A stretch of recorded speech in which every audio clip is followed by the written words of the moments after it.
जब जब इस संसार में भगवान श्री कृष्ण का नाम लिया गया तो ऐसा कभी नहीं हुआ हो कि कृष्ण जी के साथ राधा जी का नाम ना लिया गया हो।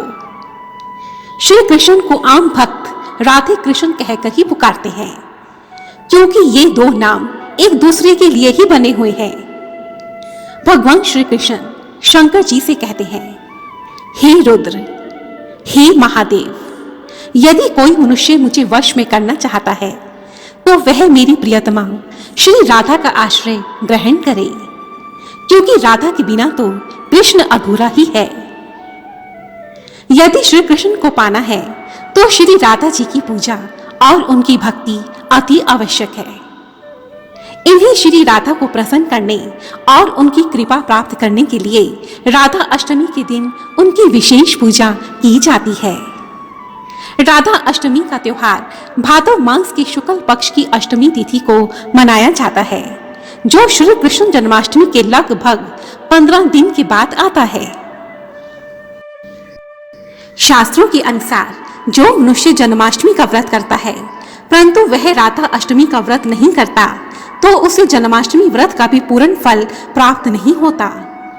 परंतु जो मनुष्य सच्चे मन और श्रद्धा से श्री राधा की आराधना करता है उसे अपने जीवन में सभी प्रकार के भौतिक सुख और साधनों की प्राप्ति होती है तथा उसे अपने जीवन में किसी भी प्रकार के संकट का सामना नहीं करना पड़ता। जो भी राधा अष्टमी के दिन राधा मंत्र का जाप करता है उसे भगवान श्री कृष्ण की विशेष कृपा प्राप्त होती है। राधा अष्टमी के दिन ही महालक्ष्मी का व्रत भी किया जाता है। ऐसी मान्यता है कि भाद्रपद शुक्ल पक्ष की अष्टमी तिथि को बरसाने में श्री राधा जी का जन्म हुआ था। राधा जी के जन्म के विषय में एक पौराणिक कथा भी प्रचलित है, जिसके अनुसार एक समय भगवान श्री कृष्ण अपने धाम गोलोक में बैठे हुए थे। वह किसी ध्यान में मग्न थे कि अचानक से उनके मन में एक आनंद की लहर सी उठी। भगवान श्री कृष्ण की उस आनंद की लहर से एक बालिका प्रकट हुई जो राधा कहलाई।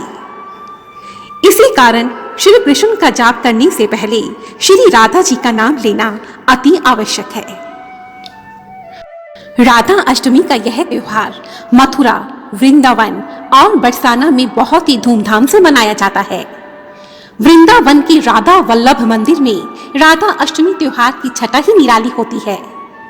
पद्म पुराण के अनुसार राधा जी राजा वरज भानु की पुत्री थी और उनकी माता का नाम था कीर्ति देवी। आइए अब हम जानते हैं राधा अष्टमी व्रत की पूजा विधि। राधा अष्टमी से एक रात्रि पूर्व ही सात्विक भोजन करें और ब्रह्मचार्य व्रत का पालन करें। अगली सुबह शीघ्र उठकर स्नान करें और शुद्ध वस्त्र धारण करें तथा मन में राधा जी का ध्यान करते हुए मंदिर में भगवान के समक्ष इस व्रत का संकल्प लें। संकल्प लेने के लिए अपने हाथ में थोड़ा जल, थोड़े फूल और थोड़े चावल लें तथा मन में श्री राधा जी का ध्यान करते हुए ऐसा कहें, हे माँ, आज मैं आपका यह व्रत कर रही हूँ। मुझे इतनी शक्ति दीजिए कि यह व्रत बिना किसी बाधा के, बिना किसी विघ्न के संपन्न हो जाए। और ऐसा कहकर वह जल वही थाली में छोड़ दीजिए। अब एक चौकी पर लाल वस्त्र बिछाएं और उस पर एक कलश की स्थापना करें। कलश पर लाल मौली का धागा बांधें। चौकी के पास एक तांबे का बर्तन रखें। सबसे पहले राधा जी को पंचामृत से स्नान करवाएं। उसके पश्चात राधा जी को सुंदर वस्त्र और आभूषण पहनाएं। उनका प्रेम से श्रृंगार करें तथा मूर्ति को चौकी पर स्थापित करें और उनकी पुष्प, धूप, कपूर इत्यादि से पूजन करें। उनकी आरती करें, साथ ही कृष्ण जी की भी आरती करें। उन्हें भोग अर्पित करें। अब पूजा के पश्चात पूरा दिन अपना उपवास रखें तथा संध्या के समय केवल एक बार ही भोजन करें। व्रत से अगले दिन सुहागिन स्त्रियों को श्रृंगार का सामान दें और ब्राह्मणों को दक्षिणा दें। इस दिन राधा जी के मंदिर जाकर राधा जी को चुनरी, श्रृंगार का सामान और मिठाई अर्पित करें तथा उनके मंदिर में ध्वजा लगाएं। तथा श्री राधा जी की स्तुति करें। इस प्रकार विधिवत व्रत करने से श्री राधा जी की और श्री कृष्ण जी की विशेष कृपा प्राप्त होती है तथा घर में सुख, शांति और ऐश्वर्य का आगमन होता है।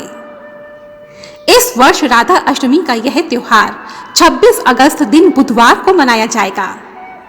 अष्टमी तिथि आरंभ होगी 25 अगस्त 2020 को दोपहर 12:31 पर। अष्टमी तिथि समाप्त होगी 26 अगस्त 2020 को रात 10:39 पर।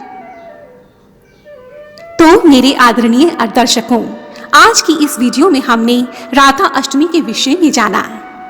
यदि आपको यह वीडियो पसंद आई है, उपयोगी लगी है, तो प्लीज इसे लाइक कीजिए, दूसरों के साथ शेयर कीजिए और मेरी इस भक्ति चैनल को सब्सक्राइब करना ना भूलें। धन्यवाद। जय माता दी। जय श्री राधे।